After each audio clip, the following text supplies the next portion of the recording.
1187 provou ser um dos anos mais críticos na história das cruzadas. Em julho, Saladino, líder do Egito e Síria, venceu o exército cruzado de Jerusalém na Batalha de Hatim. Saladino conquistou Jerusalém e quase todas as cidades e castelos do reino cristão. De volta à Europa, isso causou ondas de choque em toda a cristandade latina. O Papa Gregório VIII respondeu emitindo a Audita Tremendi, um documento que convocava a cristandade a pegar em armas para recuperar Jerusalém. A Terceira Cruzada havia começado.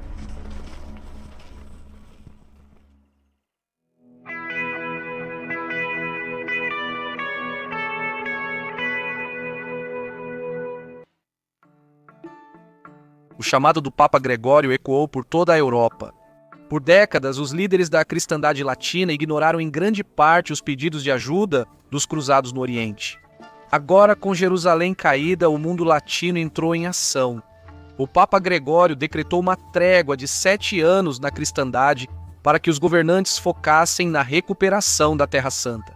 Ele também convocou todos os cristãos a fazerem penitência por seus pecados, pois insistia que Jerusalém só havia sido perdida por causa do pecado. O Papa sabia que a França era essencial para o sucesso de qualquer cruzada e logo buscou garantir a paz entre o rei francês Filipe II e Henrique, segundo rei da Inglaterra e governante do Império Angevino, que incluía Normandia, Anjou e outras regiões da França atual. Em janeiro de 1188, Henrique e Filipe reuniram-se em seu local habitual na fronteira da Normandia. O bispo de Tiro pregou poderosamente aos dois monarcas sobre a necessidade de uma nova cruzada. As palavras do bispo comoveram profundamente a multidão, e de repente as antigas rivalidades entre os dois reis pareceram insignificantes diante da situação da Terra Santa. Filipe e Henrique concordaram com a paz. No dia 21, ambos os governantes tomaram a cruz, ou seja, juraram liderar seus exércitos em cruzada. No entanto, o filho de Henrique, o corajoso Ricardo Coração de Leão, já havia jurado participar da cruzada em novembro, em Tours, poucas horas após receber a notícia da queda de Jerusalém. Henrique depois repreendeu o filho por tomar a cruz sem permissão, mas o exemplo de Ricardo inspirou milhares. Por toda a França e Inglaterra, homens estavam tomando a cruz. A primeira grande potência a ir ao Oriente foi o Sacro Império Romano Germânico, liderado por Frederico Barba-Ruiva. O exército imperial partiu para o Oriente em abril de 1189.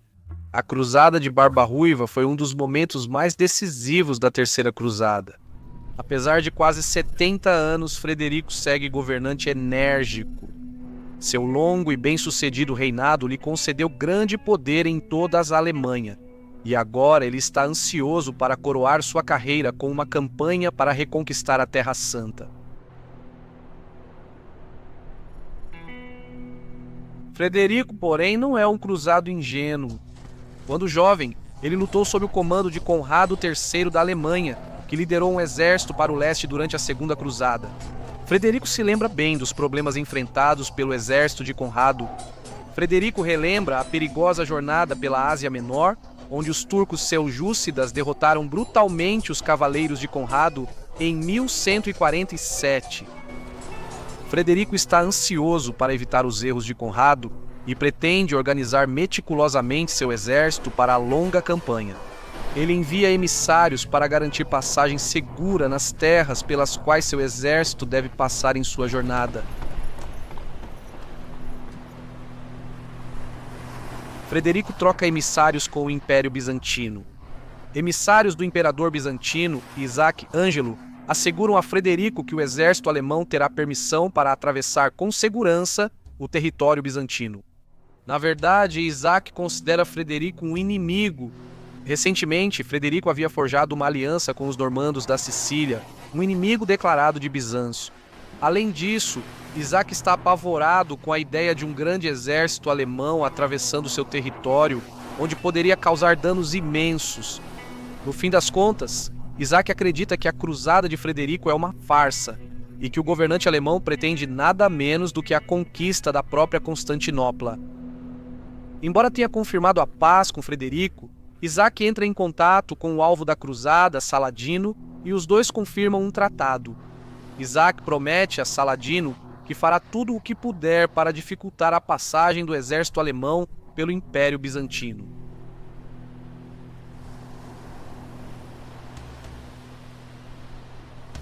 Além disso, Frederico troca enviados com outra grande potência que controla parte de sua rota, os turcos seljúcidas, que governam grande parte do leste da Anatólia. O sultão seljúcida também concorda em manter amizade com Frederico, prometendo que os cruzados alemães poderão passar pacificamente pelo território seljúcida. Tendo resolvido as questões diplomáticas, Frederico Barba-Ruiva parte de Regensburg em 11 de maio de 1189, à frente do maior exército cruzado já enviado para o Oriente. Marchando com ele está seu filho, Frederico, o duque da Suábia, e a maior parte da nobreza alemã importante. É um evento grandioso, coroando um longo e triunfante reinado. Enquanto o grande exército cruzado atravessa as cidades alemãs, os cidadãos aplaudem. Muitos acreditam que uma força tão poderosa, comandada por um imperador sábio, conseguirá retomar a Terra Santa.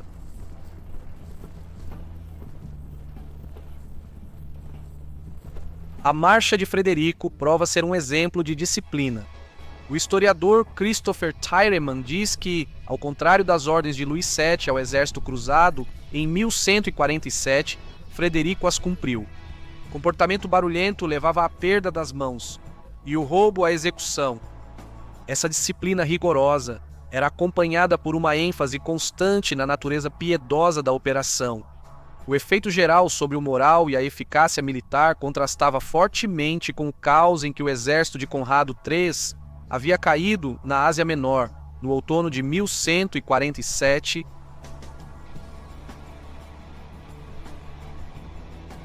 Frederico e seu exército passaram pela Hungria, onde foram recebidos pelo rei Bela III e pela rainha Margarida, filha do rei Luís VII da França.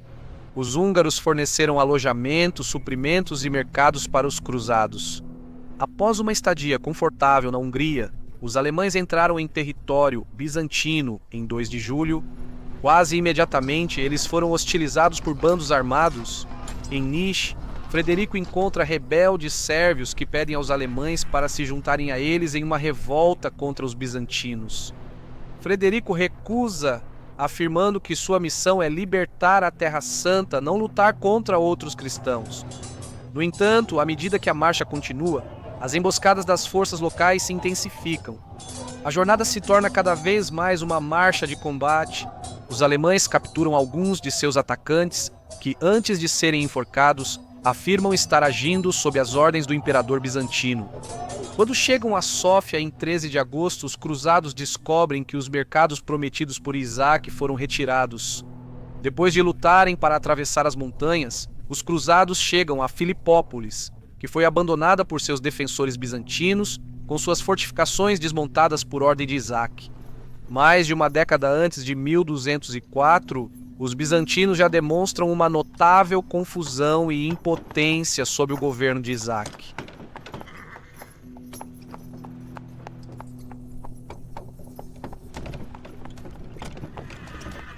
Quando os cruzados entram na abandonada Filipópolis, Frederico fica sabendo que seus enviados na corte bizantina foram lançados na prisão. Ele também recebe comunicações indelicadas de Isaac, exigindo reféns para garantir o bom comportamento dos alemães e uma parte das futuras conquistas. A recusa de Isaac em dar a Frederico seu título é a cereja do bolo. O Sacro Imperador Romano não está com disposição para negociar, especialmente porque está cada vez mais claro que ele tem a vantagem militar. Ele responde com raiva à mensagem de Isaac, exigindo que seus enviados sejam libertados e que os bizantinos forneçam passagem pacífica ao exército cruzado. Isaac liberta os enviados, mas demonstra inconstância ao tentar firmar qualquer acordo de relações pacíficas. Enquanto isso, as tropas de Frederico ocupam Filipópolis e o território ao redor, garantindo comida e mercados por conta própria. Frederico decide adotar uma estratégia para forçar os bizantinos a cooperarem.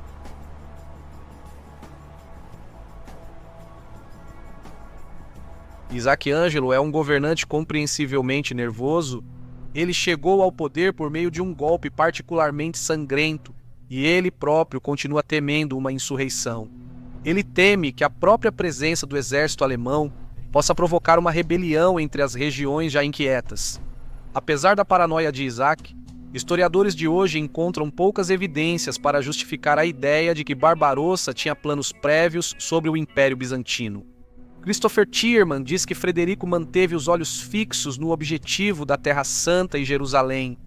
Ele se via como cavaleiro de Cristo, obrigado a vingar 1187 não como um martelo indiscriminado contra o Islã ou outros. Na verdade, a hostilidade de Isaac contra Frederico acaba provocando a conquista alemã do território bizantino. Frederico captura Adrianópolis e a transforma em seu quartel-general. Ele ocupa a Trácia e faz contato com rebeldes nos Balcãs. Neste momento, Frederico parece estar seriamente considerando um ataque a Constantinopla. As forças bizantinas parecem impotentes para se opor às guarnições e saqueadores de Frederico.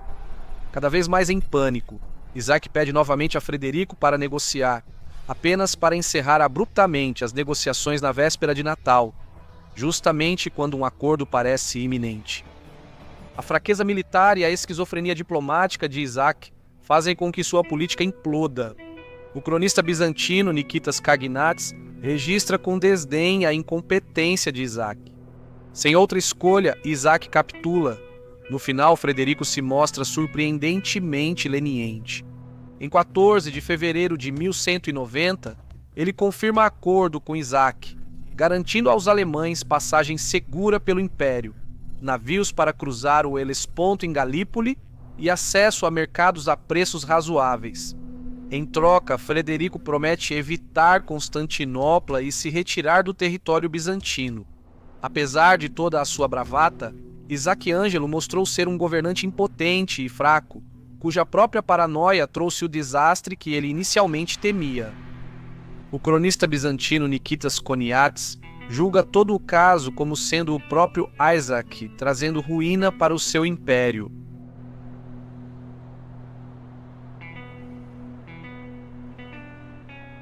O exército alemão parte em seguida do território bizantino, mas seu maior desafio ainda os espera nas terras dos turcos seljúcidas.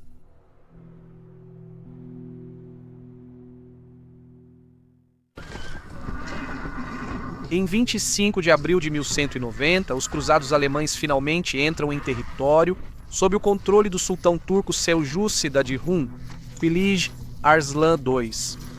Acordos anteriores com o sultão haviam resultado em promessas de amizade, passagem segura e mercados para os cruzados em território seljúcida. No entanto, assim como no Império Bizantino, os acordos negociados anteriormente se mostram inúteis. Sem o conhecimento dos cruzados, Kutub al-Din, filho de Kili Arslan e genro de Saladino, usurpou efetivamente o poder do pai e agora está preparando suas forças para enfrentar os alemães. Em 7 de maio, próximo a Filomélio, cruzados caem em emboscada turca. O filho do imperador, Frederico da Suábia, lidera um contra-ataque que repele decisivamente os turcos, que sofrem pesadas baixas. Os cruzados avançam pelo terreno acidentado, repelindo ataques dos turcomanos e sofrendo cada vez mais com a fome. Apesar dessas dificuldades, as forças alemãs continuam lutando e mantêm uma disciplina incrível. Eles lutam até chegar à cidade de Icônio, a capital dos turcos seljúcidas. Apesar de líderes do exército desejarem avançar, Frederico Barba-Ruiva insiste em tomar a cidade, evitando deixá-la como fortaleza inimiga atrás deles. No dia 18 de maio, nos arredores de Icônio, os cruzados enfrentam o exército principal de Kutub al-Din. O que se segue é uma batalha campal e o desafio mais formidável já enfrentado pela cruzada de Frederico. O imperador divide seu exército em dois com seu filho, o duque Frederico, atacando a cidade enquanto o velho imperador enfrenta o exército turco. Embora os turcos superem os cristãos em número, os cavaleiros alemães realizam uma carga de cavalaria que destrói as divisões de Kutub al-Din. Os turcos são derrotados e sofrem baixas que chegam aos milhares. Icônio cai para o exército cristão e os alemães saqueiam a cidade à vontade.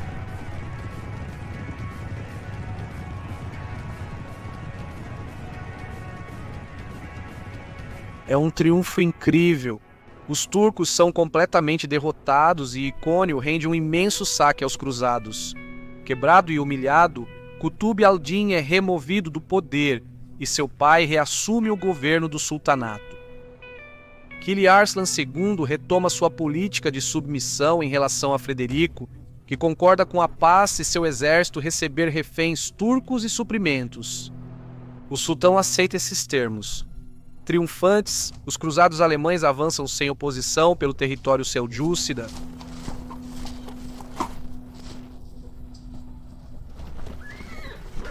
Frederico Barba-Ruiva e seu exército acabam de alcançar algo notável.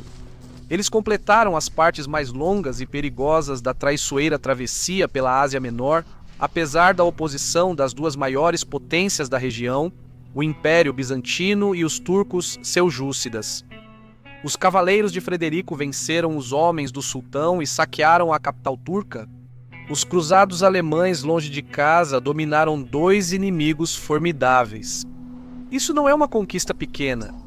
A Segunda Cruzada e a Cruzada de 1101 foram derrotadas pelos turcos da Ásia Menor. Desde Boemundo e a Primeira Cruzada, nenhum grande exército cruzado vindo de fora venceu tanto os turcos da Ásia Menor. Frederico conseguiu.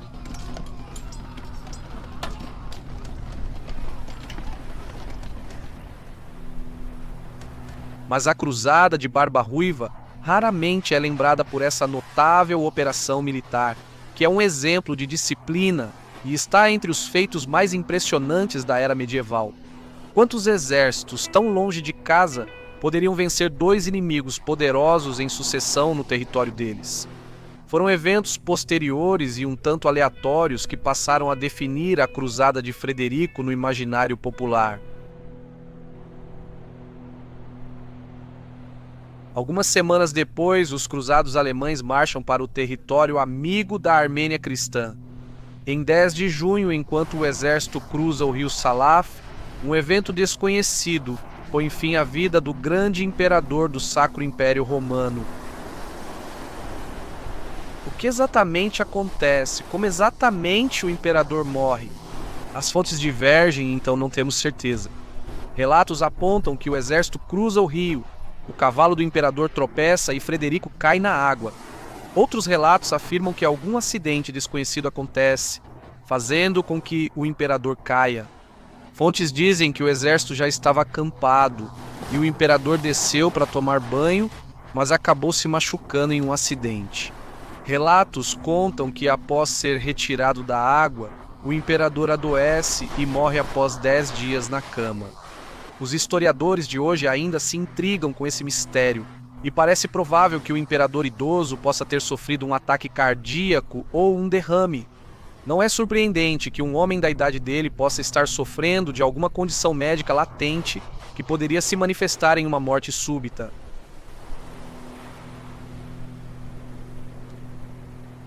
Independentemente do que aconteça, Frederico morre e seus seguidores ficam devastados.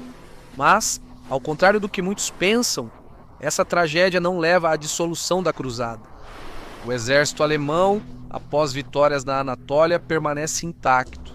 Eles lamentam a morte de seu imperador, mas continuam sob a liderança capaz do filho de Barbarossa, Frederico da Suábia, que demonstrou uma habilidade incrível durante as operações contra os bizantinos e os turcos.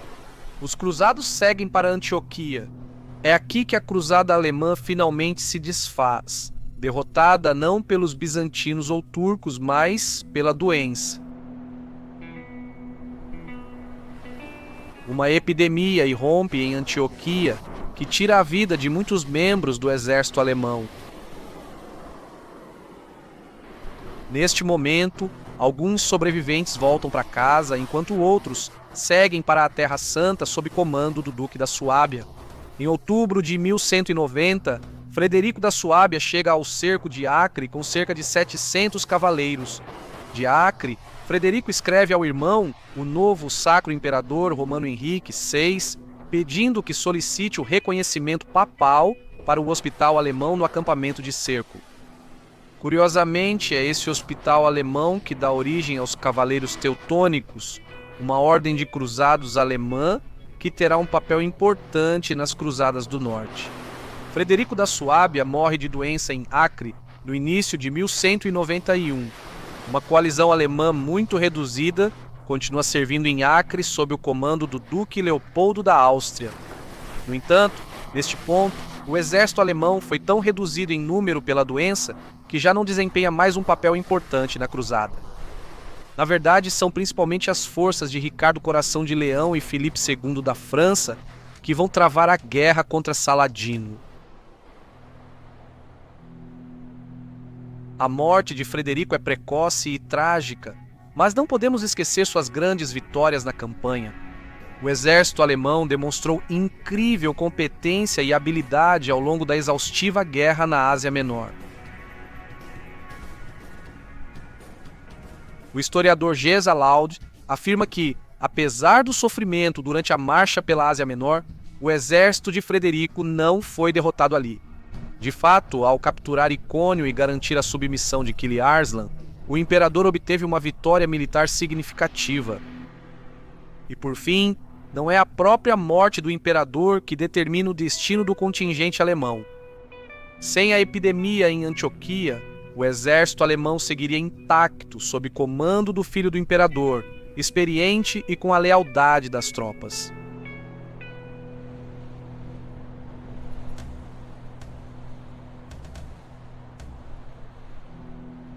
Talvez o melhor testemunho sobre Frederico venha de um de seus inimigos, o cronista bizantino Nikitas Koniatis, que desprezava seu imperador, mas mesmo assim disse isso sobre Frederico.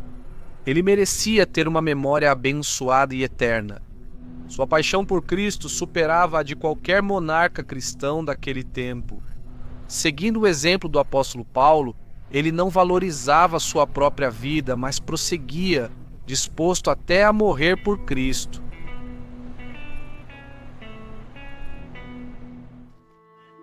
Henrique II da Inglaterra não viveu para participar da cruzada. Em julho de 1189 adoeceu e morreu. Ricardo, seu filho, assumiu o trono e logo começou a preparar uma expedição à Palestina. No Oriente, Gai de Lusignan, rei titular de Jerusalém, era prisioneiro do sultão Saladino. Foi Gai quem perdeu a batalha de Hattin e assim provocou o colapso total da posição dos cruzados na Palestina. Em junho de 1188, Saladino concordou em libertar o rei desonrado, desde que Gai jurasse nunca mais lutar contra o sultão. Assim que ficou livre, Gai foi absolvido de seu juramento. Com pequena força sob seu comando, Gai marchou para Tiro, última cidade cristã na Palestina. Gai esperava ser recebido como rei em Tiro, mas ficou muito desapontado. Tiro era controlada por Conrado de Monferrato, comandante talentoso do Ocidente que salvou a cidade de Saladino. Tiro estava cheia de refugiados cristãos que viam Conrado como líder e protetor. Conrado se recusou a admitir ou reconhecer Gai como rei. Do ponto de vista de Conrado, o reinado de Gai foi anulado por seu fracasso em Hattin. Durante meses, Gai, agora um rei sem reino, teve que acampar do lado de fora de Tiro. Nesse período, cruzados da Europa chegaram ansiosos para lutar contra Saladino. Em agosto, uma frota pisana chegou a Tiro para apoiar Gai. Agora liderando um exército moderado, Gai decidiu agir. Marchando para o sul, ele sitiou Acre, o porto mais importante da Palestina e uma das principais bases de Saladino.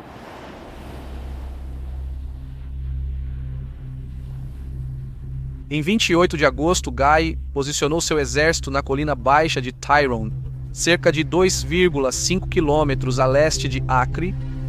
Embora a força de Gai fosse pequena, essa posição permitia que ele pressionasse a cidade de perto e mantivesse uma visão do território ao redor. Enquanto isso, a frota pisana criou uma cabeça de praia e tentou bloquear o porto. Para conter esse movimento ousado dos cristãos, Saladino chegou com seu vasto exército e estabeleceu o controle do interior. O sultão posicionou tropas nas colinas e montou base em Tel Haisson, a cerca de 8 quilômetros sudeste de Acre. Suas forças se estendiam até a colina de Tel Ayadja à direita e até o rio Naman à esquerda. Saladino colocou os sitiadores sob cerco. Porém, a ousadia do ataque de Gui o fez eficaz. Cruzados do Ocidente juntaram-se a Gui, visto como herói por liderar a luta contra Saladino para retomar uma cidade cristã importante. O exército de Gui cresceu gradualmente, tornando-se uma ameaça maior para Acre. Mais tarde, um cronista cristão escreveria que esse foi o começo da libertação da cristandade. Porém, Gui ainda não havia conquistado o porto de Acre. Saladino fortaleceu as muralhas e a guarnição era forte e bem suprida. O exército de Saladino era tão grande que os cristãos gastaram muito tempo e energia fortificando e protegendo o próprio acampamento. Ainda assim, o exército cruzado cresceu. Jaime de Havana, nobre flamengo, chegou em setembro com seus cavaleiros e uma grande frota frísia e dinamarquesa. Nesse mesmo mês, Conrado de Montferrat também foi obrigado a se juntar aos sitiantes. O aumento do poder das forças cristãs fez com que os líderes das cruzadas planejassem um ataque geral para 4 de outubro. O cronista muçulmano Ibn al-Athir descreve esse evento, dizendo que os cristãos surgiram em uma formação ampla e unificada. Gui liderou pessoalmente o ataque, com 4 clérigos marchando à sua frente, carregando os evangelhos. A batalha que se seguiu foi longa e sangrenta. Os cavaleiros templários, liderados por Gerard de Ridefort, atacaram o contingente de Taqi al-Din na ala direita muçulmana, forçando seu recuo. Saladino reforçou sua ala direita com tropas do centro, enfraquecendo assim a formação central do sultão. Os cristãos do centro atacaram e romperam o enfraquecido centro muçulmano.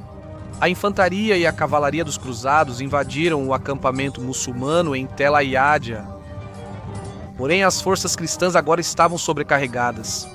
A guarnição muçulmana de Acre lançou uma surtida que colocou uma pressão séria sobre o acampamento cristão. A coordenação entre os contingentes cristãos se rompeu, com alguns avançando no ataque e outros recuando para repelir a surtida muçulmana de Acre. Saladino reorganizou seu centro vacilante e, junto com os flancos, lançou um contra-ataque que empurrou os cristãos de volta ao acampamento. Os templários, lutando até o fim, sofreram algumas das baixas mais pesadas, entre elas seu grão-mestre, Geraldo de Ritaford, que caiu tentando proteger a retaguarda cristã enquanto ela recuava de volta para o acampamento. Assim, os cruzados sofreram uma derrota séria no início do cerco de Acre. Mas apesar da vitória de Saladino, a situação estratégica não mudou muito. Os cristãos, embora pressionados dos dois lados, ainda mantinham firme seu acampamento e seu exército sobreviveu para continuar o cerco. Saladino ainda estava em boa posição para hostilizar os sitiadores, mas não conseguia desalojá-los. A batalha por Acre continuaria se arrastando e seria o principal foco da Terceira Cruzada por mais algum tempo. Em 1189, enquanto um exército cruzado tentava sitiar Acre na Terra Santa, Ricardo Coração de Leão, filho de Henrique II da Inglaterra, se preparava para a cruzada. Culto, articulado e talentoso na música e poesia, Ricardo também era excelente guerreiro e comandante. Aos 32 anos, ao assumir o trono da Inglaterra, Ricardo já era um conquistador eficaz desde a adolescência. Alto, de cabelos dourados, avermelhados e olhos azuis, Ricardo liderava na linha de frente, cavalgando com seus homens rumo ao perigo. Seus soldados eram intensamente leais a ele. O Coração de Leão era uma força a ser respeitada. Assim que foi coroado, Ricardo se dedicou totalmente aos preparativos para sua cruzada. Ele era um cristão fervoroso e sentia-se obrigado, como rei, a resgatar os lugares sagrados no Oriente. Ele também era fiel aos ideais poéticos de sua época, que viam a cruzada como máxima expressão de bravura. Além dos fundos arrecadados com o dízimo de Saladino, Ricardo comprometeu sua riqueza pessoal com a cruzada. Ele vendeu muitas de suas propriedades para financiar seu tesouro de guerra. Com isso, Ricardo reuniu uma frota e um exército imensos. Sua eficiência e eficácia mostraram grandes habilidades administrativas. As habilidades de Ricardo como organizador e planejador foram essenciais para seu sucesso, mais do que seu valor pessoal. Este era um governante tão à vontade à frente de seu exército, quanto cuidando das tarefas tediosas da administração. Enquanto isso, Filipe II, rei da França, não se parecia em nada com Ricardo.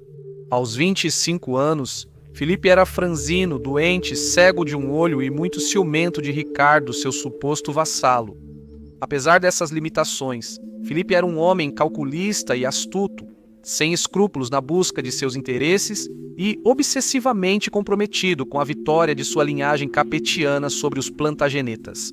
Ao contrário de Ricardo, Filipe não sentia nenhum chamado superior para a cruzada, mas foi pressionado a se juntar à expedição devido ao clima que dominava toda a Europa. Sua organização foi pouco empenhada e sua força mal financiada. Além disso, Filipe não comandava a lealdade que Ricardo tinha, e seu controle sobre seus vassalos sempre foi frágil.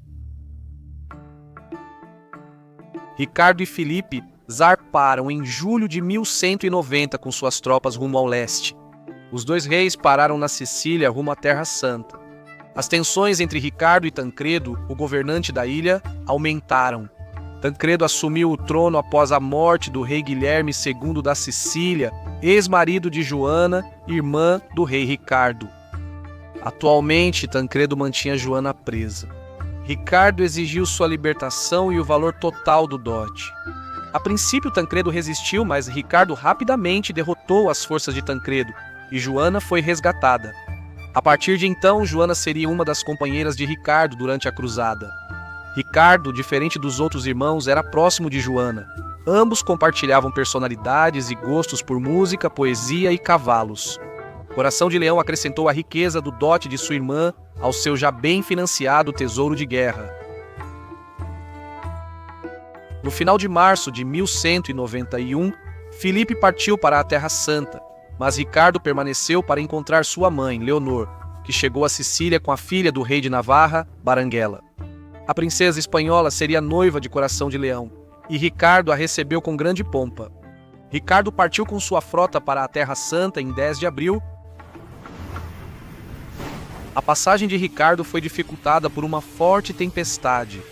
Vários navios foram desviados de rota e naufragaram na costa da ilha de Chipre. Chipre, conhecida por vinhedos e cedros, foi por muito tempo posse do Império Bizantino. Mas, 5 anos antes, Isaac Ducas Câmenos, um membro rebelde da família imperial, havia chegado e tomado o controle da ilha, declarando-se o legítimo imperador de Bizâncio. Para manter seu governo em desafio ao imperador em Constantinopla, Isaac fez uma aliança com Saladino. Ao saber do infortúnio de alguns navios do Coração de Leão, Isaac logo enviou homens para saquear os destroços e capturar sobreviventes. No entanto, um navio em particular interessou Isaac, o navio real, que transportava ainda a irmã de Ricardo e sua futura esposa. Essa embarcação não naufragou, mas foi desviada como outras e em 24 de abril ancorou na costa sul de Chipre, perto de Limassol.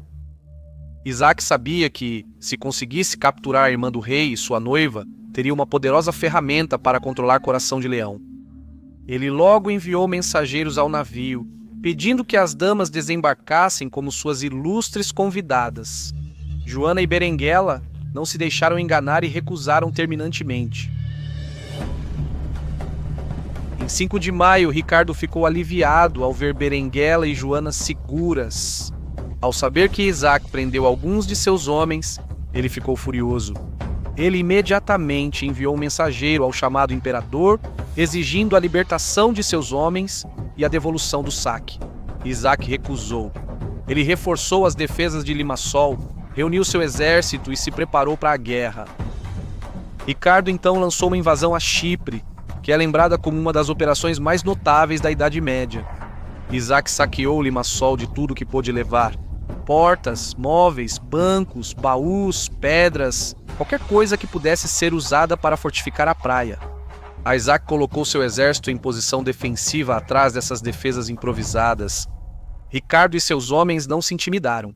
Remando em pequenos barcos, Coração de Leão e suas tropas saltaram na praia. Arqueiros de Isaac lançaram flechas enquanto Ricardo liderava o ataque contra as tropas inimigas. Diante da fúria de Coração de Leão, os homens de Isaac recuaram e fugiram. Ricardo entrou em Limassol, onde seus homens encontraram uma abundância de vinho, carne e grãos. Isaac recuou e acampou a cerca de 8 quilômetros da cidade. Ele declarou sua intenção de lutar no dia seguinte e então se acomodou para dormir à noite. Ricardo descarregou seus cavalos e os exercitou ao luar, enquanto seus batedores avaliavam a posição de Isaac. Ao acordar na manhã seguinte, Isaac encontrou seu acampamento totalmente cercado. Ricardo lançou o ataque e as forças de Isaac foram esmagadas, com o próprio Isaac escapando por pouco, ainda vestido com suas roupas de dormir.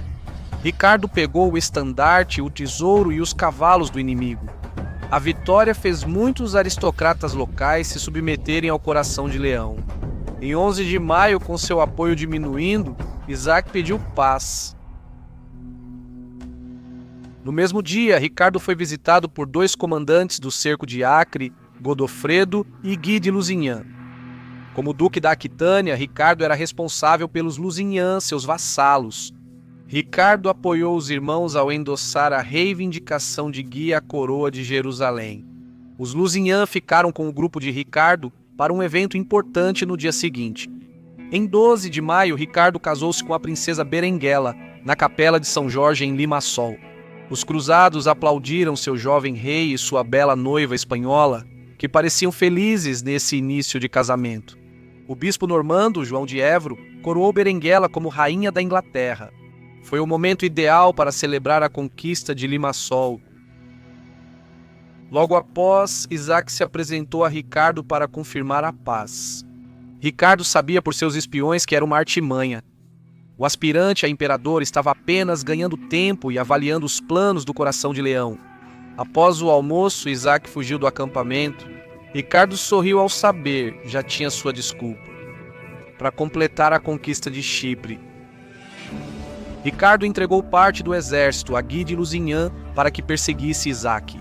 O rei dividiu o restante de suas forças em 2 esquadrões navais que circularam a ilha, tomando fortalezas costeiras e navios inimigos. Após completar esse circuito, Ricardo retornou com suas tropas para Limassol. Aqui, ele encontrou Gui, que não capturou Isaac, mas ganhou a lealdade de mais donos de terras da ilha. Isaac recuou com o restante de suas tropas para os castelos do norte nas montanhas, Bufavento, Cantara e São Hilarion. Isaac queria aguentar até Ricardo desistir. Eventualmente, raciocinou Isaac, Coração de Leão teria que continuar sua jornada para a Terra Santa, e quando isso acontecesse, Isaac poderia descer novamente das montanhas e retomar o controle de toda a Chipre. Era, na melhor das hipóteses, um plano improvável. No entanto, quando chegou a Isaac a notícia de que Ricardo havia tomado o castelo costeiro de Carinia, junto com a própria filha de Isaac, o pseudo-imperador perdeu toda a vontade de resistir. Ele se rendeu completamente, pedindo apenas que não fosse aprisionado em correntes de ferro. Ricardo aceitou os termos e mandou fazer algemas especiais de prata para o oponente derrotado. A filha de Isaac ficou sob custódia da rainha Berenguela e da senhora Joana. Em 1º de junho, Ricardo Coração de Leão dominava toda Chipre. A conquista de Chipre por Ricardo, muitas vezes vista como prelúdio, foi na verdade uma das mais importantes da Terceira Cruzada. Chipre era uma ilha rica e estrategicamente localizada perto da costa da Síria-Palestina. Controlar essa ilha garantia suprimentos valiosos e servia como ponto de partida para futuras cruzadas. Após vencer, Ricardo utilizou Chipre para abastecer os cruzados que cercavam Acre com comida, suprimentos e cavalos. Chipre serviria a uma função semelhante durante o restante da história das cruzadas, e seria uma posse da cristandade latina pelos próximos 4 séculos. A campanha em Chipre também é um exemplo notável do brilhantismo de Ricardo como general. O terreno montanhoso dificultava a completa subjugação de Chipre, mas, como John Gillingham destaca, a operação foi planejada e executada metodicamente. Tendo garantido uma base de suprimentos crucial para a cruzada, Ricardo agora partiu para se juntar aos seus companheiros guerreiros cristãos no cerco de Acre. Quando Ricardo, Coração de Leão, chegou a Acre em 8 de junho de 1191, os cruzados já lutavam contra Saladino pelo controle da cidade há quase 2 anos.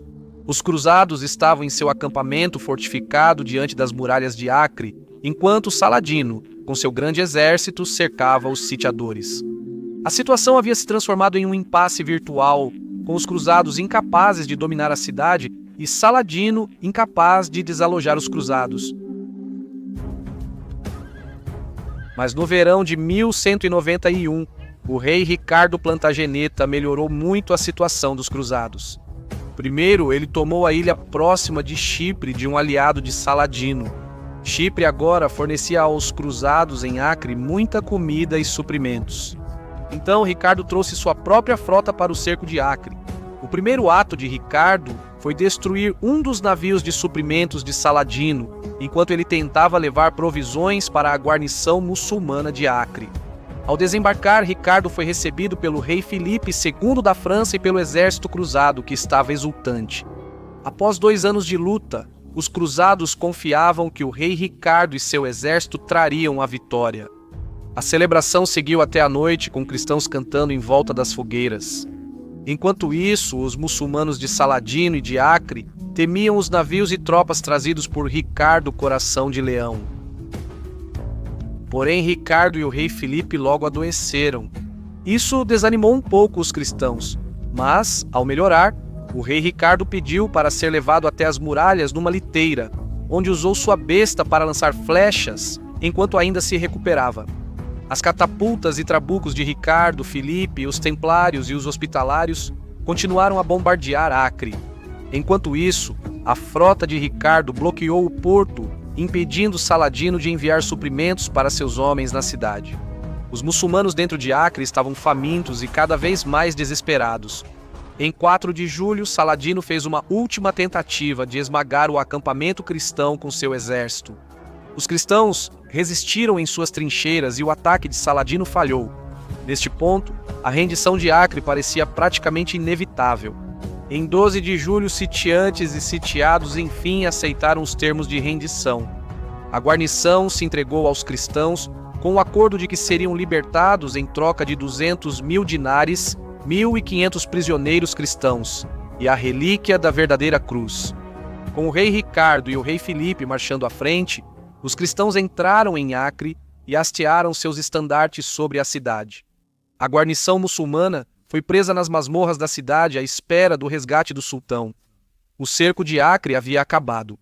Os cristãos recuperaram uma das principais cidades da Palestina.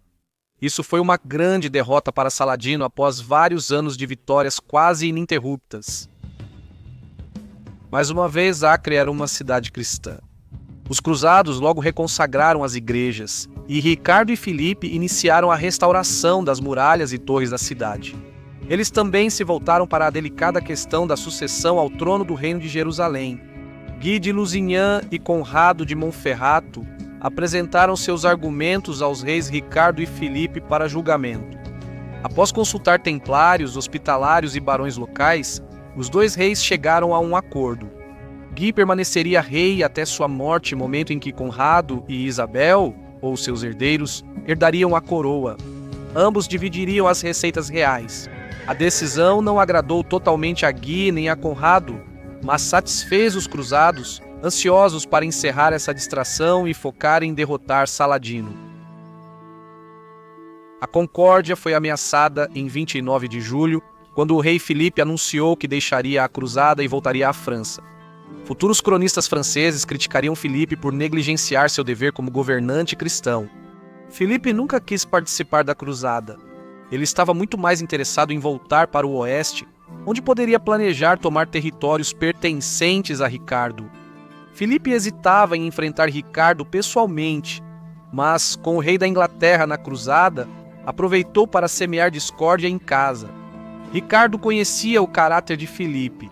Então, Coração de Leão pediu ao rei da França que jurasse sobre relíquias sagradas não atacar terras plantagenetas. Mas por que esperar que Filipe honrasse esse juramento se ele já estava quebrando o voto de cruzado? Quando Filipe partiu, Ricardo enviou de volta seu principal capitão, Mercadir, com ordens para se proteger dos ataques de Filipe.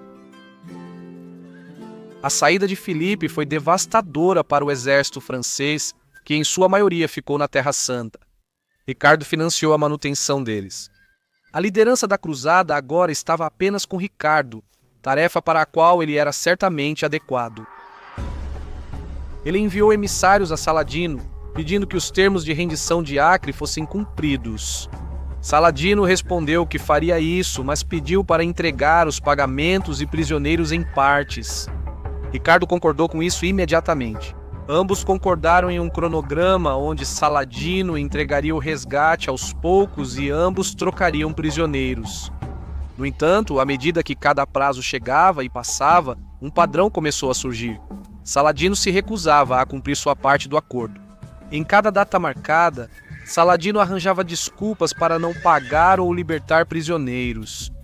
Ricardo concordou em estender os prazos, mas ficou claro que o sultão estava brincando com o rei cruzado e tentando minar sua autoridade.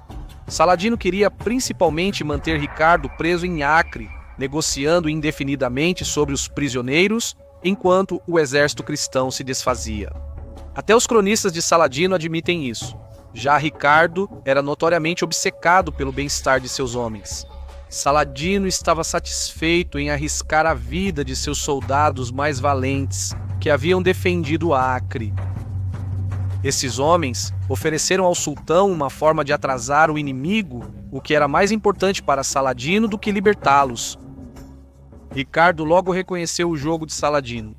Ele sabia que o sultão brincava com ele, tentando enfraquecer a cruzada e fazer Ricardo parecer ineficaz. Após mais um prazo descumprido e uma ladainha de desculpas dos enviados do sultão, Ricardo levou seus prisioneiros diante do acampamento de Saladino e os executou à vista do exército muçulmano. Ricardo expôs o blefe de Saladino, resultando em consequências desastrosas para o sultão.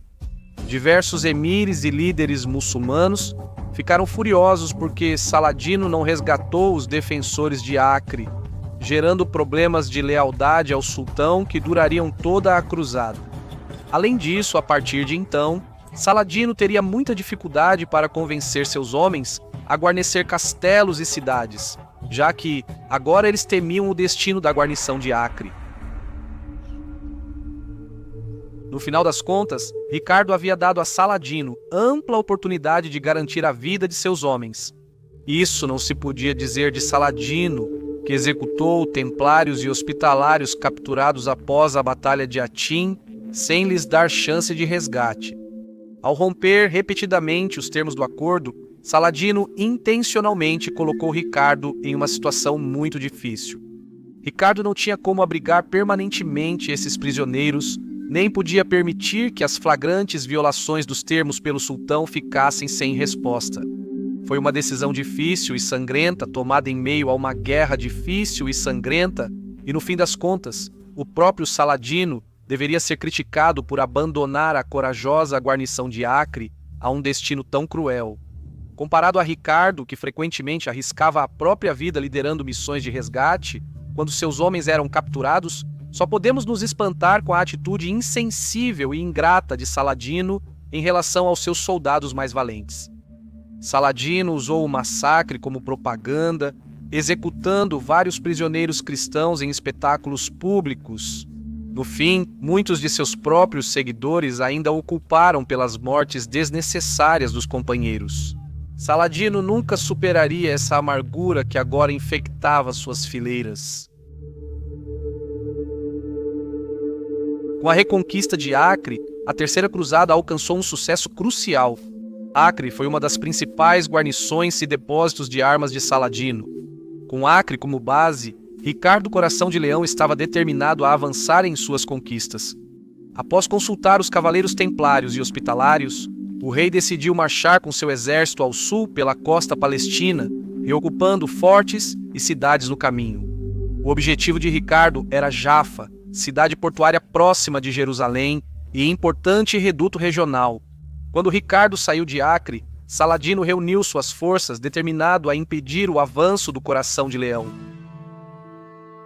A rota de Ricardo ao longo da costa oferecia várias vantagens. Usando sua frota, Ricardo podia abastecer seu exército durante toda a marcha. Além disso, o próprio mar protegia o flanco direito do exército e reduzia a vantagem numérica de Saladino, já que os muçulmanos só podiam atacar os cristãos pela esquerda. Em 22 de agosto, os cristãos começaram a marcha exaustiva. O clima estava quente, o terreno traiçoeiro. Arqueiros montados turcos de Saladino atacavam a coluna cristã com flechas, ferindo ou matando cavalos e homens. Mas Ricardo seguiu disciplina rigorosa. A formação do exército era impecável e avançou pela costa intacta, apesar do assédio das forças de Saladino. Na manhã de 7 de setembro, o exército cristão deixou uma área arborizada ao norte de Arsuf. Ricardo sabia que Saladino tentaria forçar uma batalha, pois vinha reunindo forças do Egito e da Síria. Ao amanhecer, os cristãos avançaram para Arsuf em 12 esquadrões, com templários na vanguarda e hospitalários na retaguarda. No total, Ricardo tinha cerca de 10.000 infantaria e aproximadamente 1.200 cavalaria pesada, somando um total de aproximadamente 11.000 a 12.000 homens. O exército de Saladino tinha pelo menos o dobro, cerca de 25.000 homens. Quando os cruzados saíram da floresta, Saladino lançou parte de seu exército ao ataque, enquanto mantinha algumas forças em reserva. O cronista e biógrafo de Saladino, Ibn Shaddad, diz: o inimigo estava cercado de perto e a luta era feroz, incendiando-se dos dois lados. O inimigo apressou sua marcha na esperança de alcançar o local onde poderiam acampar. A situação deles piorou e o cerco se fechou, enquanto o sultão circulava entre as alas, incentivando os homens na Guerra Santa. A Gesta Regis Ricardi, relato ocular da Terceira Cruzada do acampamento de Ricardo, destaca como besteiros e arqueiros foram essenciais naquele dia. Aqueles homens de armas absolutamente inflexíveis que vinham na retaguarda do exército repeliram os turcos implacáveis como puderam, com uma saraivada contínua de disparos. Ricardo posicionou sua infantaria e arqueiros junto à cavalaria, protegendo os cavalos das flechas inimigas. O autor da gesta relata que os cristãos estavam tão cercados pelos ataques de Saladino que só viam o céu e o inimigo. Alguns besteiros caminhavam de costas enquanto os cristãos avançavam, para que pudessem manter a ordem de marcha enquanto seguravam os turcos. A eficácia da ordem de marcha dos cruzados fez com que os muçulmanos atacassem a distâncias cada vez menores. Agora, os turcos não estavam apenas usando seus arcos, mas também sacando suas lanças para ataques mais diretos. Na retaguarda, os hospitalários estavam sob forte pressão desses ataques. Os hospitalários pediram permissão para atacar, mas o rei recusou. Na verdade, a ousadia crescente dos ataques sarracenos favorecia o plano de Ricardo. Coração de Leão queria que Saladino comprometesse todo o exército em combate corpo a corpo, permitindo aos cristãos lançar uma carga decisiva para quebrar as fileiras sarracenas. À medida que Saladino intensificava o ataque, a coluna de Ricardo continuava avançando. Isso provocou ataques cada vez mais ousados por parte dos muçulmanos. O cronista Ibn al-Athir diz que muitas tropas sarracenas já haviam assumido uma posição próxima à ação, e a Gesta relata que os cristãos perceberam que muitos dos cavaleiros turcos haviam desmontado na tentativa de disparar suas flechas com mais precisão. Foi nesse momento que os cruzados finalmente partiram para o ataque. Ibn Shaddad descreve sua experiência desse evento com detalhes fascinantes. A cavalaria deles se reuniu e decidiu atacar. Eu os vi juntos entre os soldados de infantaria. Pegaram as lanças e gritaram como um só homem. A infantaria abriu brechas para eles e eles avançaram em uníssono por toda a linha. Nossos homens recuaram diante deles. Eu estava no centro, que iniciou a fuga em massa. Minha intenção era me juntar à ala esquerda, pois estava mais próxima. Cheguei quando ela já tinha sido destruída. Pensei em me juntar à ala direita, mas vi que ela tinha fugido de forma ainda mais desastrosa que as outras. Ibn Shaddad fugiu para onde Saladino estava com sua guarda pessoal. Ele relata: o sultão ficou entre eles enquanto os homens fugiam, mas ordenou aos tocadores de tambor que não parassem. Ele ordenou que os homens se reunissem, mas todos fugiam. Os muçulmanos estavam em debandada. Ibn Shaddad relata que os cristãos atacaram em 3 ondas distintas. Os ataques foram coordenados por sinais dos trompetistas de Ricardo. Na investida inicial, os muçulmanos tiveram baixas graves e a cada ataque, o exército de Saladino era mais devastado. A infantaria cristã avançou atrás dos cavaleiros, acabando com os inimigos feridos ou em fuga. O rei Ricardo lutou pessoalmente, liderando a linha de frente da cavalaria. A Gesta Regis Ricardi relata dramaticamente a conduta do rei. O rei Ricardo perseguiu os turcos com ferocidade singular, caiu sobre eles e os espalhou pelo chão. Ninguém escapava quando sua espada os atingia. Por onde passava, sua espada brandida abria um largo caminho por todos os lados.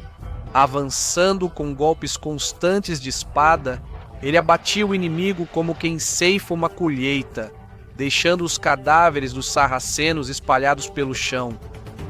Taqi ad-Din, sobrinho de Saladino, reuniu muçulmanos para tentar reverter a situação, mas na terceira e última investida de Ricardo, os cruzados devastaram sua cavalaria. A vitória estava garantida. Ricardo e seus cavaleiros venceram o exército de Saladino e os cruzados triunfaram. Saladino recuou com sua guarda pessoal para as colinas arborizadas, onde os sobreviventes do exército se reagruparam. Enquanto isso, os cristãos vitoriosos ocuparam Arsuf. A Batalha de Arsuf foi um momento crucial na Terceira Cruzada. Saladino sofreu baixas horríveis, com cerca de metade de seu exército sendo morto. Apesar disso, seu exército não foi destruído e ele reuniu cerca de metade dos sobreviventes em um local seguro nas colinas. Aqui, Ibn Shaddad nos conta que Saladino ficou inconsolável após sua derrota, recusando-se a comer ou até mesmo a falar muito com alguém. As baixas cristãs foram leves, mas o exército ficou particularmente comovido com a perda de Tiago de Havana, um cavaleiro muito querido por seus companheiros que demonstrou muita bravura durante a batalha. Templários e hospitalários vasculharam o campo de batalha e, ao encontrarem o corpo de Tiago, o levaram para Arsuf. Aqui, o cavaleiro caído foi sepultado com o próprio Ricardo auxiliando nos ritos funerários. A batalha garantiu o controle cristão da planície costeira e permitiu que os cruzados ocupassem a cidade portuária de Jaffa. Daqui até Acre, Ricardo agora governava uma parte considerável da Palestina.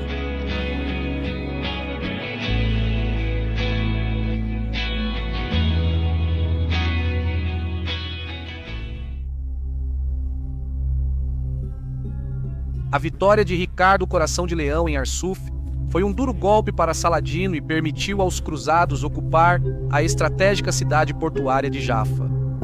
Saladino recuou mais ao sul para Ascalão, enquanto o exército cristão começou a restaurar as fortificações de Jaffa, que haviam sido demolidas anteriormente pelos sarracenos. A liderança dos cruzados se reuniu para discutir o próximo passo.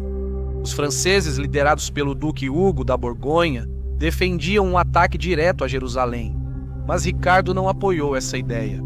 Jerusalém era muito isolada, então a rota de suprimentos de Jaffa até a cidade sagrada seria longa. Na verdade, Ricardo queria seguir para o sul e atacar Ascalão, o portão de entrada para a base de poder de Saladino no Egito. Se os cruzados controlassem Ascalão, eles poderiam atacar as rotas de suprimentos do sultão vindas do Cairo e tornar Jerusalém menos defensável. O debate foi intenso, mas o sentimento popular entre os soldados estava voltado para a captura imediata de Jerusalém. Ricardo teve que ceder, mas de forma relutante. Em outubro de 1191, Ricardo começou a liderar os cruzados em direção a Jerusalém. Coração de Leão negociou diplomaticamente com Al-Adil, irmão e braço direito de Saladino. Ricardo sabia que o exército muçulmano estava desmoralizado e queria um acordo com Saladino para restaurar a maior parte do antigo reino cruzado. Saladino, por sua vez, estava ansioso para se livrar de Ricardo e esperava, por meio da diplomacia, convencer o rei guerreiro cristão a voltar para casa. Nessas conversas, Aladil sugeriu uma aliança por casamento, propondo-se casar com a irmã de Ricardo, Joana. Ricardo disse que poderia considerar isso se Aladil se convertesse ao cristianismo.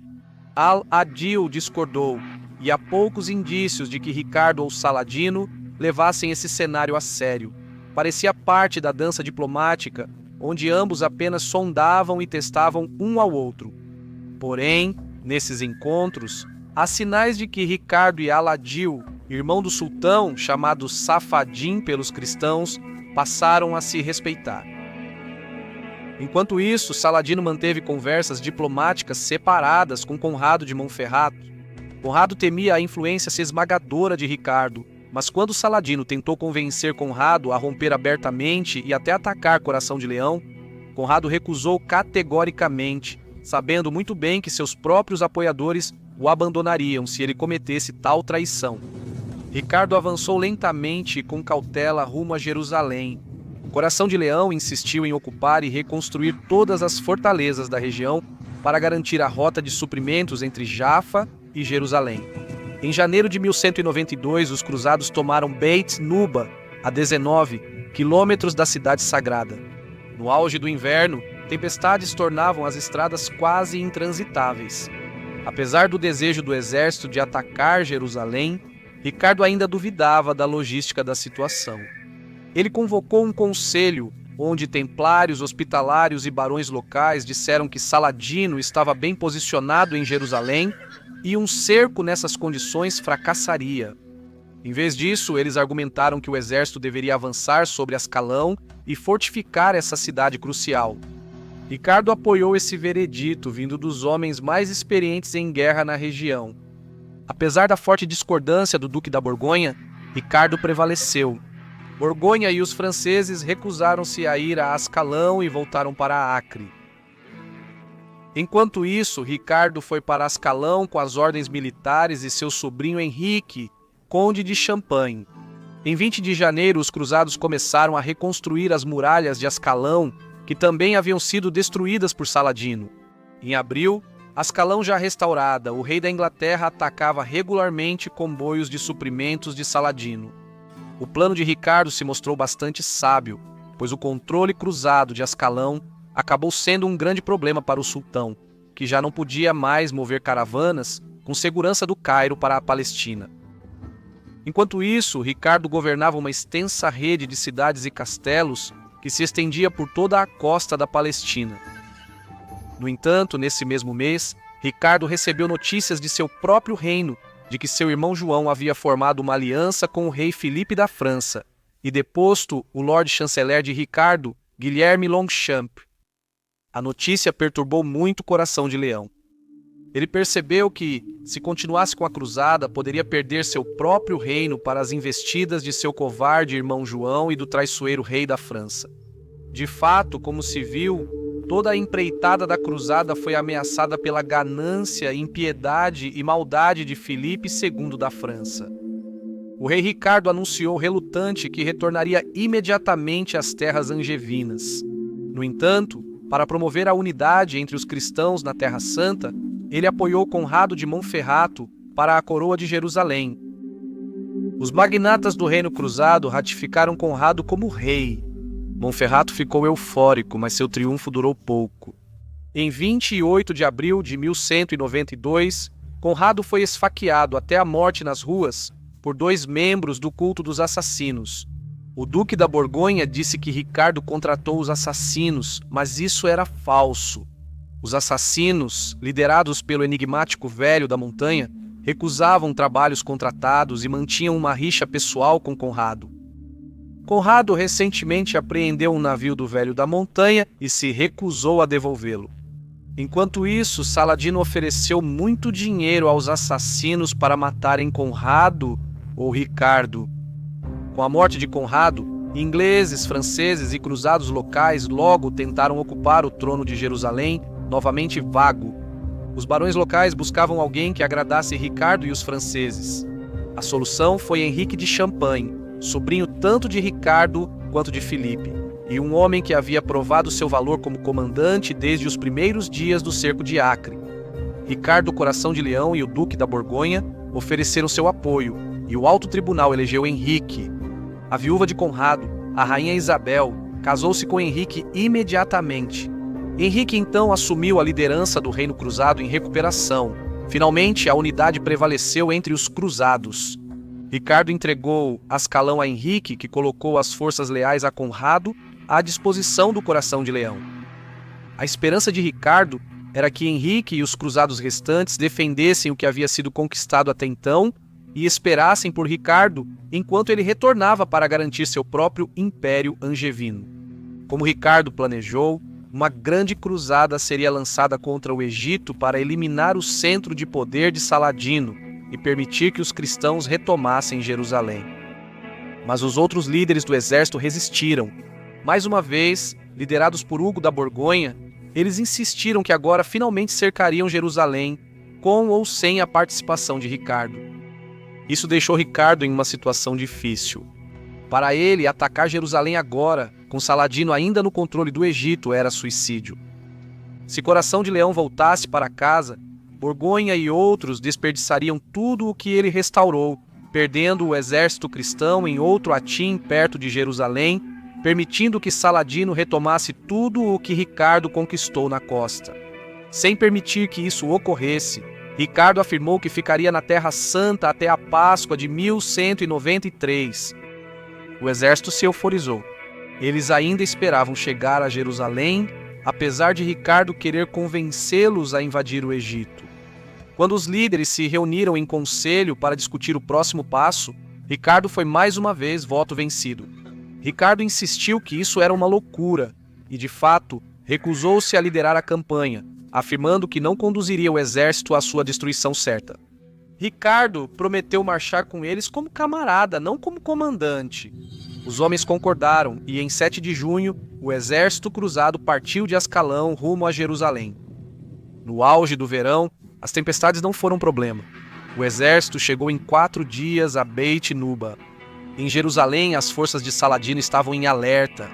O sultão deixou a cidade por segurança, mas antes chorou abertamente na mesquita de Al-Aqsa durante as orações de sexta-feira, temendo que os cristãos dominassem novamente o local. Enquanto isso, em Beit Nuba, Ricardo soube por batedores que Saladino destruiu todas as fontes de água e Jerusalém estava bem defendida por grande guarnição muçulmana. Mais uma vez, Ricardo argumentou diante do conselho de líderes que um ataque à cidade sagrada não era viável. E mais uma vez, Hugo da Borgonha e os senhores franceses se recusaram a ouvir. Mais uma vez, templários, hospitalários e barões locais defenderam Ricardo.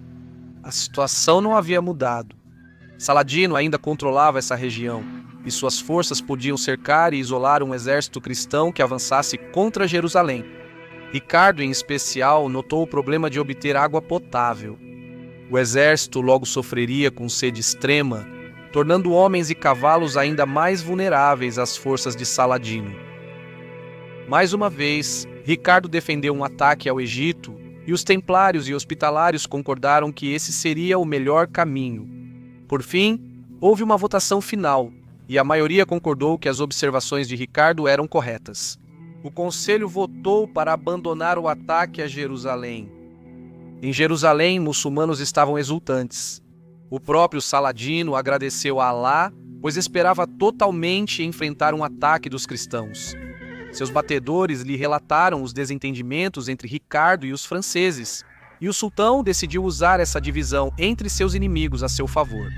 Hugo da Borgonha e os outros cruzados franceses estavam irredutíveis. Eles se retiraram para Acre e Tiro, afirmando que não participariam da campanha egípcia de Ricardo. Enquanto isso, Ricardo focou em controlar Ascalão e Jafa e foi a Acre planejar o próximo passo.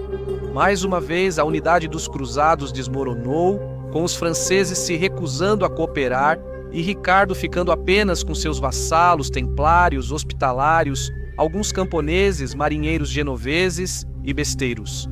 A terceira cruzada parecia estar à beira do colapso.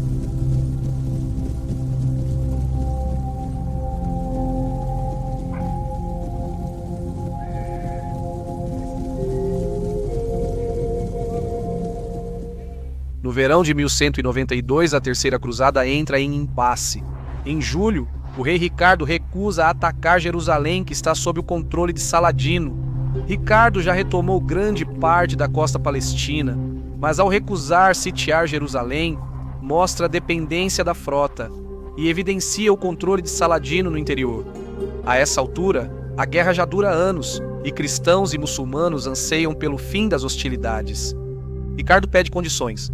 O sultão envia seu irmão Aladil para pedir a Ricardo que destrua Ascalão, uma fortaleza costeira na porta do Egito. Ricardo recusa. Ele quer que o sultão reconheça o controle cristão da costa, incluindo Ascalão. Aladil retorna ao seu irmão com a notícia de que o rei inglês se recusa a demolir sequer uma pedra de Ascalão. Enquanto isso, Ricardo reforça as defesas de Ascalão. A guerra deve continuar. No final de julho, Saladino ouve que Ricardo está em Acre, a principal cidade dos cruzados. Ricardo está planejando sitiar Beirute. Saladino reage ao movimento atacando as terras do sul de Ricardo. Jafa foi restaurada e guarnecida pelo Coração de Leão. Jafa, perto de Jerusalém, é um local importante. Se Saladino capturá-la, dividirá as terras de Ricardo e ameaçará a posição cristã na Palestina. Nos últimos dias de julho, Saladino reúne seu exército e avança em direção a Jafa.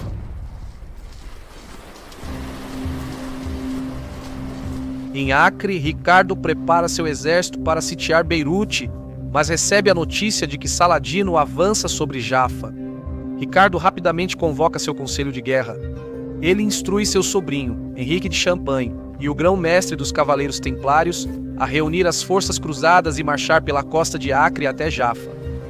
Enquanto isso, Ricardo, com um pequeno destacamento, parte com sua frota para Jafa. Ricardo sabe que o tempo é essencial. Ele não quer esperar pelo exército terrestre.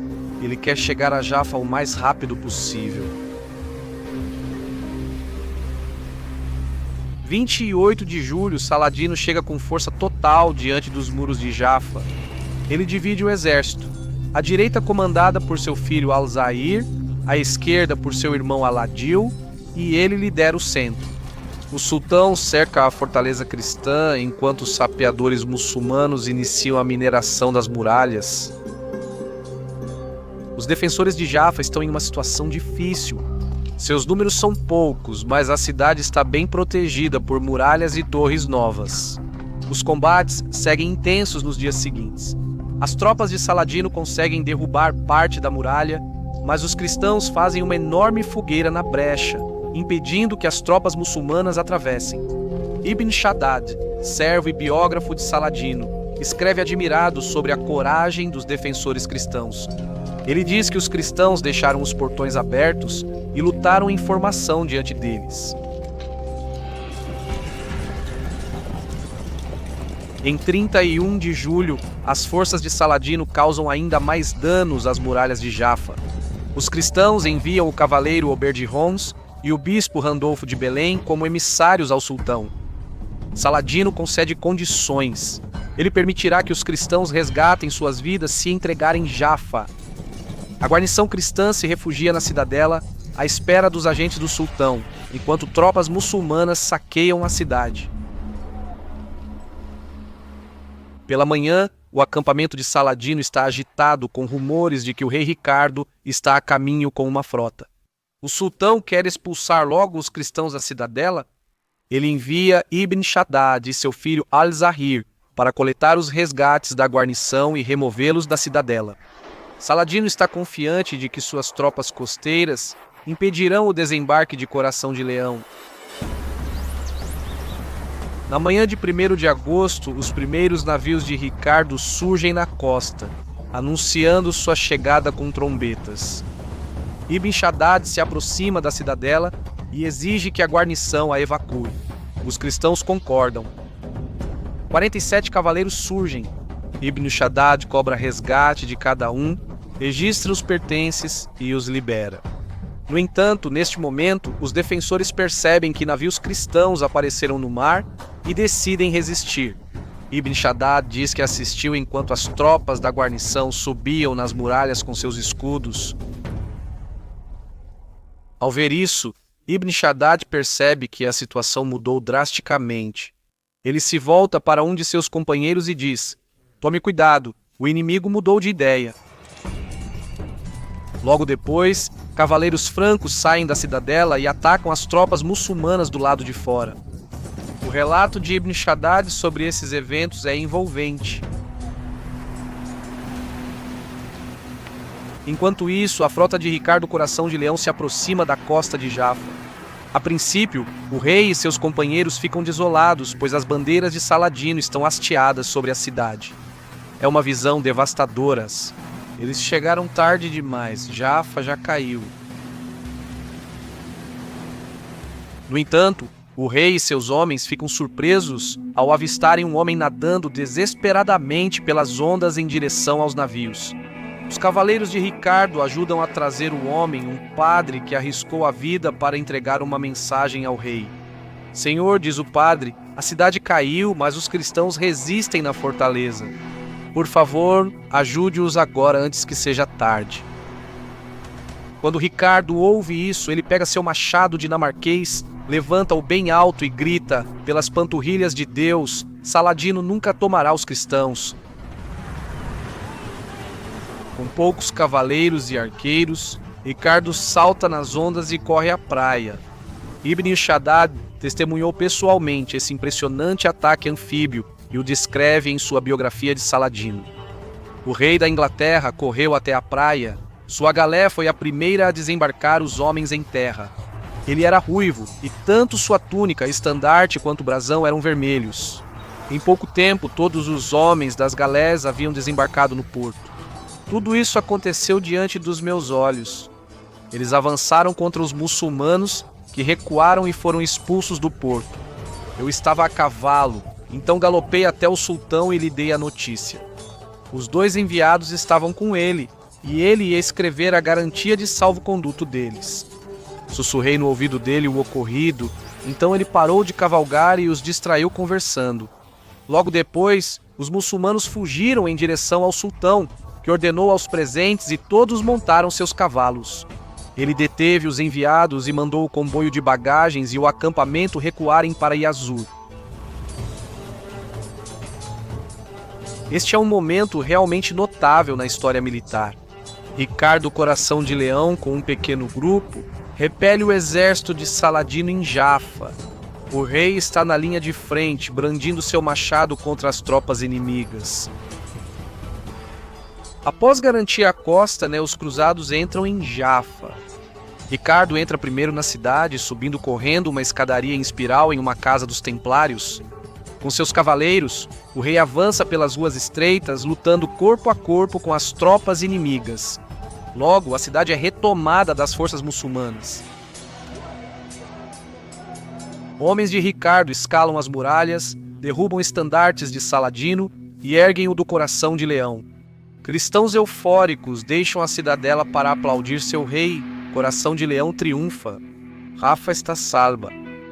Ricardo ocupa a posição que Saladino havia mantido, enquanto o próprio sultão bate em retirada apressada.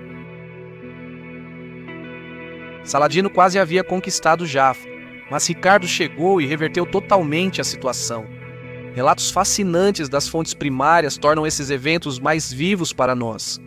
É fascinante que o relato mais poderoso e vívido desses eventos venha do próprio cronista de Saladino, Ibn Shaddad, que pessoalmente assistiu Ricardo Coração de Leão em ação. Ricardo ordena que seus homens desmontem partes dos navios para construir uma fortificação de madeira em frente a Jaffa. Enquanto isso, Saladino recua para Ramla. Tendo assegurado Jaffa, Ricardo envia um mensageiro a Saladino, pedindo que ele envie emissários. Saladino manda o camareiro de seu irmão Aladil, Abu Bakr, e mamelucos para encontrar o rei Ricardo. Ricardo já conhece bem Abu Bakr e seus companheiros de encontros anteriores com Aladil. Ricardo tem uma relação amigável com esse grupo de guerreiros muçulmanos, como relata Ibn Shaddad. O rei Ricardo havia feito amizade com vários dos mamelucos de elite e havia nomeado alguns deles cavaleiros. Ele tinha um ótimo relacionamento com eles, pois se encontraram várias vezes.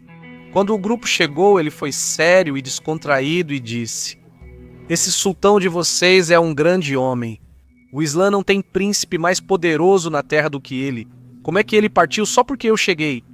Por Deus, eu nem tinha colocado minha cota de malha e não estava pronto. Só usava botas de marinheiro. Por que ele recuou?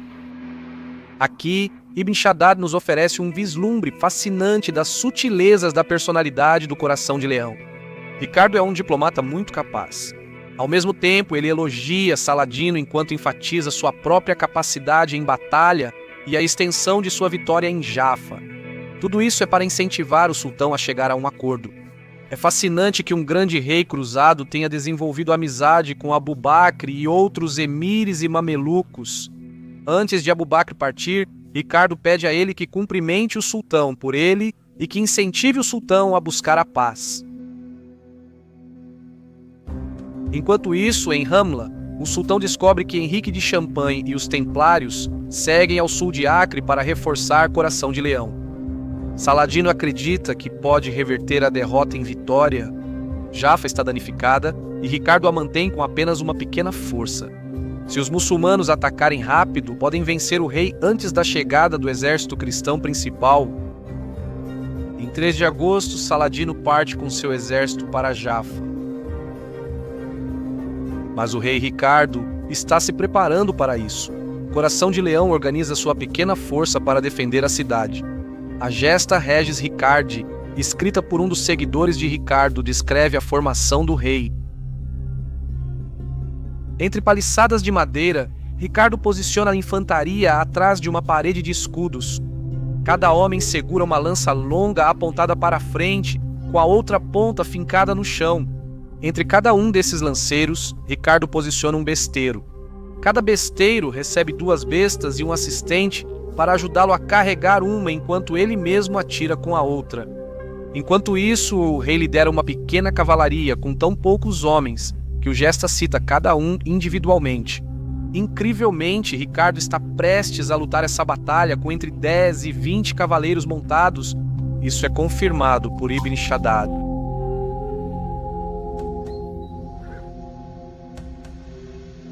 Saladino se aproxima de Jaffa com cerca de 10.000 homens. Ao notar a fraqueza de Ricardo, ele fica exultante. Chegou a hora dele esmagar o Coração de Leão. O sultão possui um exército completo, enquanto Ricardo conta com menos de 2.000 homens e menos de 20 cavalos. A posição dos cristãos parece impossível.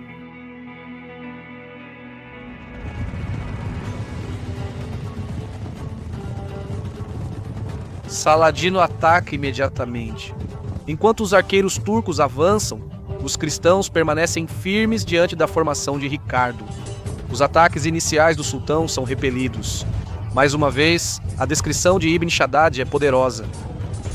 O inimigo manteve-se firme e não saiu de suas posições. Como cães de guerra, eles rosnaram, dispostos a lutar até a morte. Nossas tropas ficaram assustadas e perplexas com a firmeza deles. O número de sua cavalaria foi estimado no máximo em 17 e no mínimo em 9, e sua infantaria era inferior a 1.000. Alguns diziam 300 e outros mais do que isso. O sultão ficou muito irritado com isso e pessoalmente percorreu as divisões, incentivando-os a atacar e prometendo boas recompensas caso o fizessem. À medida que a batalha avança, fica claro que Ricardo fez bom uso dos seus recursos limitados. Ataques repetidos da cavalaria turca falham, e de fato os besteiros cristãos estão abatendo os cavaleiros de Saladino a cada investida. Logo, as tropas de Saladino recuam e se recusam a obedecer às ordens do sultão para atacar. Isso enfurece Saladino, que fica horrorizado ao ver seu exército fracassando diante de uma força tão pequena. O sultão cavalga para cima e para baixo entre suas fileiras, exigindo que seus homens lutem, mas eles se recusam. O rei Ricardo decide atacar agora. Com seus 10 ou 20 cavaleiros, ele ataca as linhas do sultão. É um dos grandes momentos do Coração de Leão. Apesar de estarem em grande desvantagem numérica, Ricardo e seus cavaleiros causam sérios danos ao exército de Saladino. A Gesta Regis Ricardi fornece um relato vívido da ação. O rei e seus homens perceberam que os sarracenos não iam fazer mais nada. Quando não suportaram mais a estratégia morna e evasiva, O rei e os que tinham cavalos esporearam seus animais e, com lanças em riste, atacaram o inimigo, derrubando-os para os lados, esvaziando celas e transpassando alguns. A decisão de Ricardo atacar não é acidental.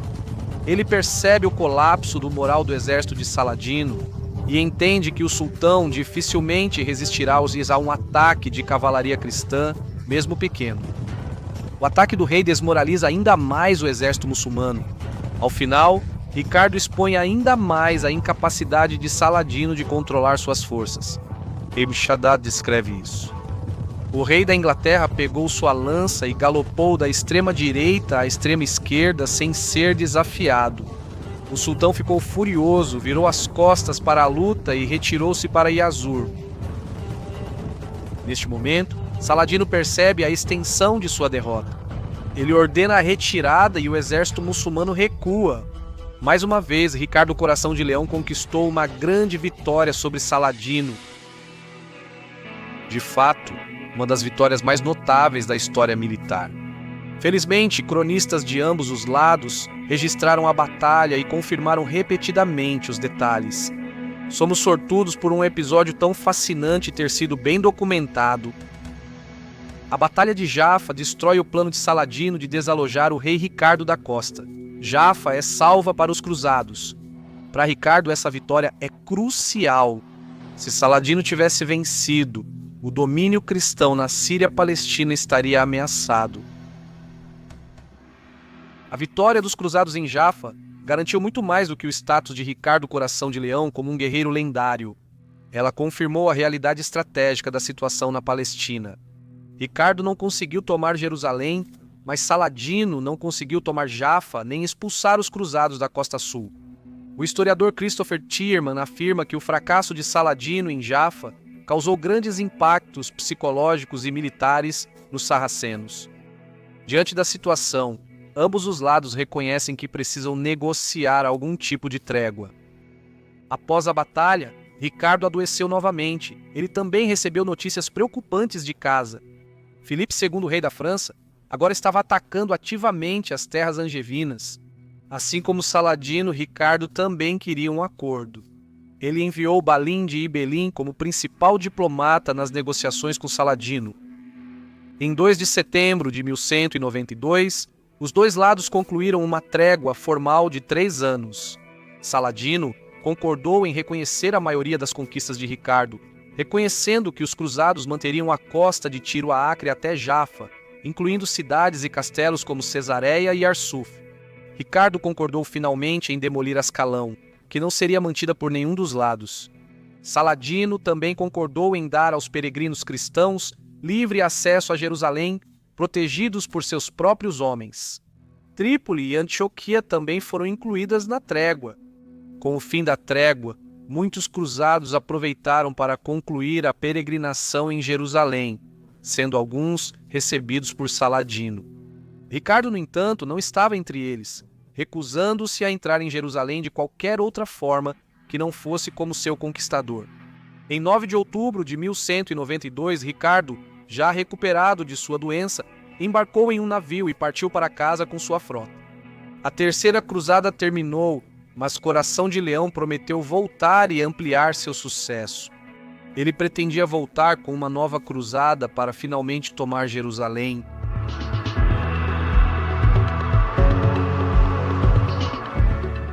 As discussões sobre a Terceira Cruzada e nossa cultura pop muitas vezes parecem concluir que a expedição foi um fracasso porque não reconquistou Jerusalém. Mesmo assim, historiadores costumam discordar dessa avaliação. Thomas Madden diz que a Terceira Cruzada foi, sob quase todos os aspectos, uma expedição altamente bem-sucedida. Jonathan Riley Smith escreveu que as conquistas da Terceira Cruzada foram extraordinárias. Andrew Ehrencritz afirma que o Tratado de Ramla, que encerrou a Terceira Cruzada, foi uma concessão humilhante imposta pelos cristãos ao Islã. Afinal, a Terceira Cruzada foi um sucesso ou fracasso? O reino cruzado de Jerusalém era muito maior do que a própria cidade de Jerusalém. Incluía castelos no interior, como Caraque e Montreal, cidades do interior como Ramla e Tiberíades e uma rede de cidades costeiras como Acre, Cesareia e Jafa. Após a Batalha de Hattin, em 1187, Saladino, sultão do Egito e Damasco, conquistou quase tudo. Em resposta a essa devastação do Reino Cruzado, o Papa Gregório VIII convocou a Terceira Cruzada. Quando Ricardo Coração de Leão, o principal líder da Terceira Cruzada, chegou à Palestina com seu exército em 1191, ele encontrou o Reino de Jerusalém, como existia antes das conquistas de Saladino, praticamente perdido. Apenas a cidade portuária de Tiro permanecia em mãos cristãs, mas Ricardo começou a reverter muitos dos ganhos importantes de Saladino. Acre, a cidade portuária mais rica e maior, foi reconquistada pelos cristãos. Em seguida, Ricardo derrotou Saladino na Batalha de Arsuf, restabelecendo o controle cruzado de grande parte da costa e permitindo que os cristãos reocupassem Jafa, a cidade portuária mais próxima de Jerusalém. Nesse momento, Ricardo fez 2 demonstrações militares em direção a Jerusalém, embora nunca tenha realmente tentado reconquistar a cidade. A marinha de Ricardo permitiu que ele dominasse a costa e mantivesse seu exército bem abastecido, mas Jerusalém ficava muito no interior, onde Saladino tinha vantagem. Portanto, Ricardo determinou que Jerusalém não era um alvo militar viável naquele momento. A cidade sagrada de Jerusalém era a fixação espiritual da cruzada. O fato de Ricardo não ter conseguido capturá-la foi uma decepção para o mundo cristão. Mas isso significa que a Terceira Cruzada foi um fracasso? Na verdade, a Terceira Cruzada teve sucesso em vários aspectos importantes. Como mencionado anteriormente, Saladino havia basicamente capturado todo o reino, mas as conquistas de Ricardo restabeleceram o controle dos cruzados sobre alguns dos territórios mais importantes da Palestina. Saladino tentou reverter essa situação, cercando Jafa em 1192, mas Ricardo repeliu esse ataque, derrotando Saladino de forma contundente na Batalha de Jafa. Antes da Terceira Cruzada, Saladino estava prestes a exterminar a presença dos cruzados na Palestina. Mas, ao final da Terceira Cruzada, ele foi forçado a reconhecer as conquistas de Ricardo no Tratado de Ramla.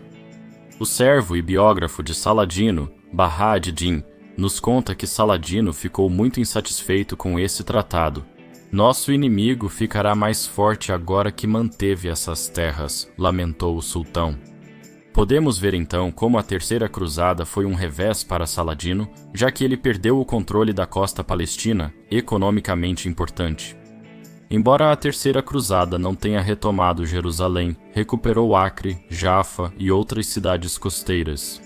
Portanto, no geral foi um saldo positivo para os cristãos. Além do território que ele recuperou de Saladino, Ricardo também capturou a ilha de Chipre, na costa da Síria, para os cruzados.